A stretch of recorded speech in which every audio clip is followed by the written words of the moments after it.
Depuis quelques semaines, une information circule dans les coulisses diplomatiques. La Turquie et la Hongrie envisagent de restreindre, voire d'interdire les iPhones sur leur territoire. Une décision radicale qui ne tombe pas du ciel.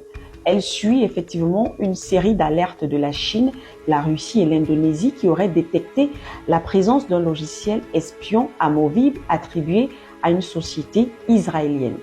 Et que l'on soit clair, ce n'est ni une rumeur gratuite, ni une théorie isolée. C'est le prolongement d'un schéma global.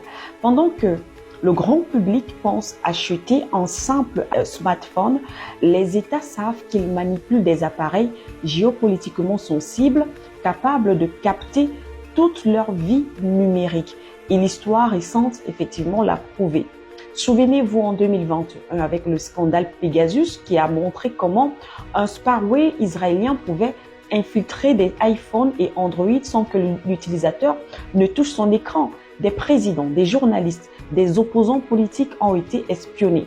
En 2023, la Chine a interdit les iPhones dans plusieurs agences d'État pour prévenir l'ingérence étrangère. En 2024, la Russie a banni Apple des postes sensibles après avoir détecté des compromissions anormales. Même l'Indonésie a dénoncé la présence de modules suspects dans certains appareils importés. Aujourd'hui, la Turquie et la Hongrie vont donc plus loin parce qu'elles ont compris que l'enjeu n'est plus commercial, mais plutôt stratégique. Un smartphone peut écouter des réunions confidentielles.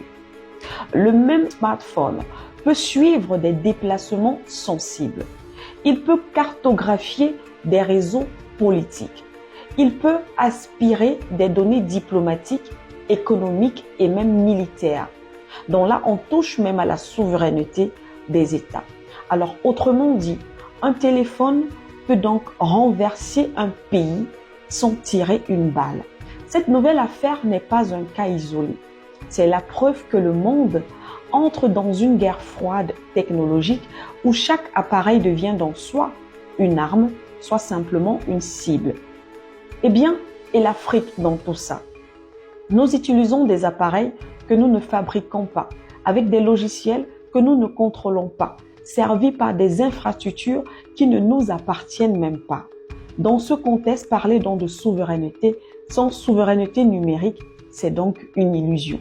Le débat n'est donc pas de savoir si la Turquie ou encore la Hongrie exagère, si la question est vraie. Du moins, la vraie question est combien de temps encore est-ce que l'Afrique va confier ses vies, la vie de nos États et nos secrets aux technologies d'autres nations.